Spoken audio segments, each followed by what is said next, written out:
At that moment, an unbelievable thought crossed Claire's mind. Could the Wade Doris mentioned be her husband, Charlie? But then she dismissed it, feeling it was too crazy to be true. How could it be?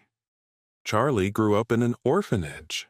But besides Charlie, who else in the world would treat her so well? $30 million was a pipe dream, but they directly offered her $60 million. She couldn't help but ask Doris, "Miss Young, may I ask, is your chairman's name Charlie?" Doris sighed internally. The young boss had ordered her not to reveal his identity and had only permitted her to say his last name was Wade. If his wife guessed it, wouldn't she be in trouble? So she said quickly, "Miss Claire, please don't ask any more questions. Our chairman comes from a very prominent Wade family in Eastcliff. His identity is highly confidential, and I don't have the right to disclose it." Claire nodded slowly. The mention of a prominent Wade family from Eastcliff brought her back down to earth. Charlie was an orphan. He couldn't possibly be from some famous family. It seemed she was just letting her imagination run wild. When she came out of Doris's office, Claire was still in a daze. In her hand, she held the $60 million cooperation agreement between the Wilson family and the Emgren Group. It all felt like a dream. At the gate of the Emgren Group, Claire saw Charlie and ran up to him excitedly. "Charlie, I actually did it." Charlie smiled to himself. "Of course you did. Your husband is the boss of the Emgren Group. How could you possibly fail?" However, he pretended to be surprised and said, "You managed to land such a difficult project? Honey, you're truly amazing." Claire said, "Oh, it wasn't because I'm amazing. It was simply a gift from the Emgren Group." "What?" Charlie asked, feigning curiosity. "Why do you say that?" Claire was afraid that if she mentioned the chairman of the Emgren Group, Charlie would get jealous, so she quickly said, "Oh, it's a long story. Let's go to the company now and tell everyone the good news." Charlie laughed and said, "Okay. This time that jerk Harold will have to honor our bet and do some serious bowing and scraping." Claire nodded. "He's always so arrogant and looks down on everyone. He deserves to be taught a lesson." In reality, Claire had a temper of her own. She was sick and tired of people like Harold looking down on her and her husband.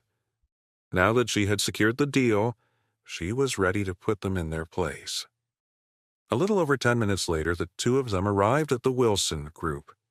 In the meeting room, everyone in the Wilson family was looking at them strangely. They all knew Claire had gone to the Emgren Group that morning, but none of them believed she could pull it off. They were all waiting to see her make a fool of herself. They were surprised to see her back so soon. When Claire and Charlie walked into the meeting room, they were met with a wave of sarcasm. Harold said smugly, "Oh, Claire, you're back in just half an hour? Did you even make it past the front door of the Emgren Group?"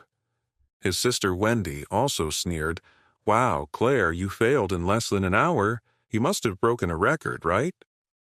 Mrs. Wilson's expression darkened. The Emgren Group project was admittedly a tough one. Even if Claire failed to close the deal, she should have at least been thorough, right?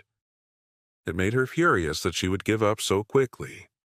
So Mrs. Wilson stared at her and said coldly, "Claire, you have disappointed me greatly." Charlie frowned. This family was unbelievable. They didn't even bother to ask what happened. They just jumped straight to mocking her. Especially that jerk Harold. Who did he think he was?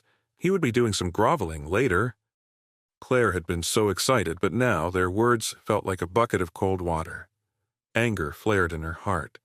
"I'm sorry to disappoint you all," she said, her voice sharp. "Doris Young from the Emgren Group and I have already negotiated the project partnership." "What? You closed the deal? Impossible. How is that possible? You couldn't even get in to see Doris." Everyone was stunned. "Claire, do you really think we're going to believe that?" Harold recovered from his shock, slammed his hand on the table, and shouted angrily, "Doris Young is one of the top business minds in the city." Harold scoffed.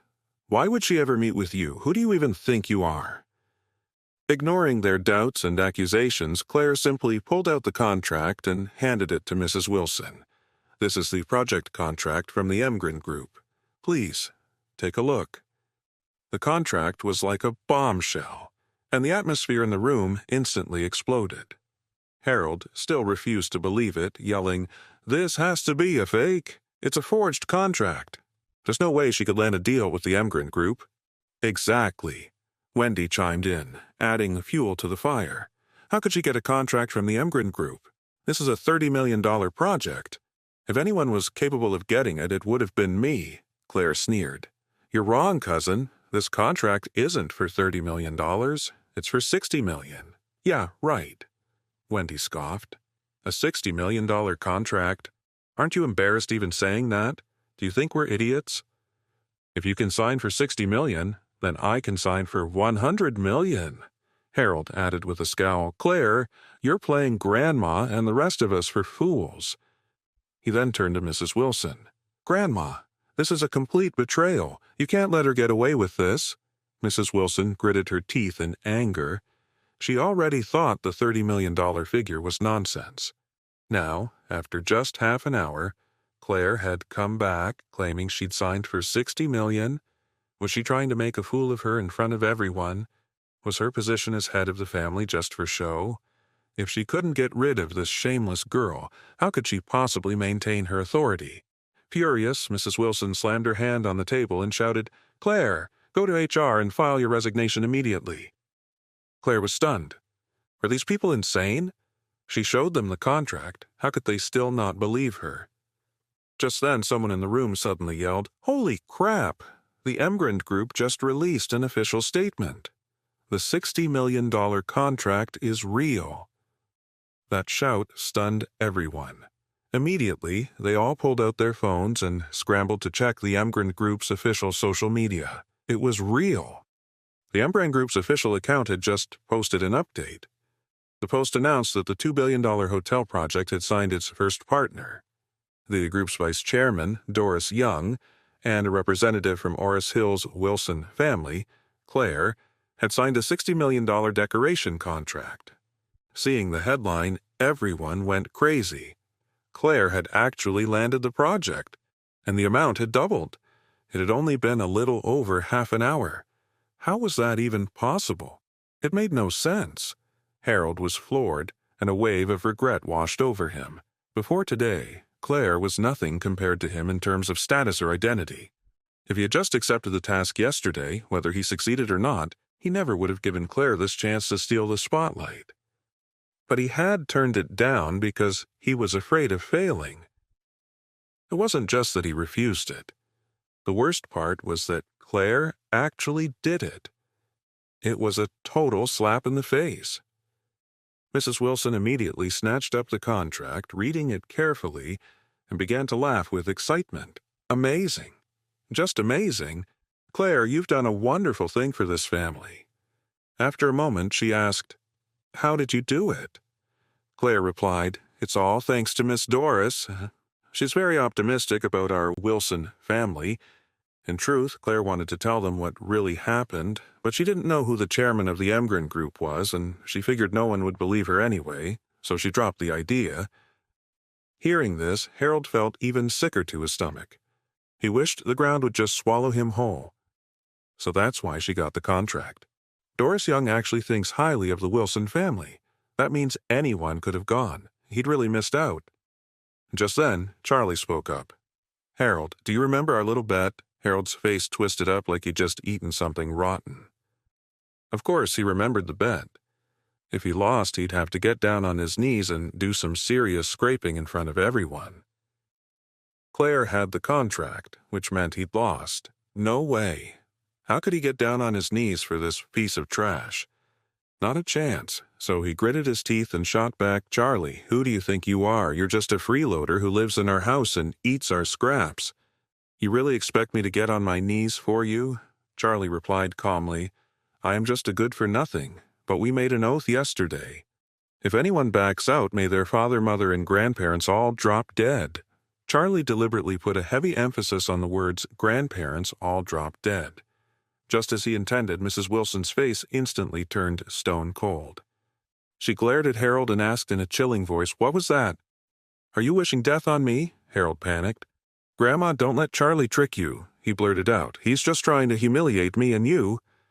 Charlie said calmly, "Harold, stop trying to fool Grandma. Don't forget, you're the one who made that sacred vow. If you back out now, you'll be cursed by God. Are you really going to curse your own grandmother?" Terrified, Harold blurted out, "Grandma, you can't be serious."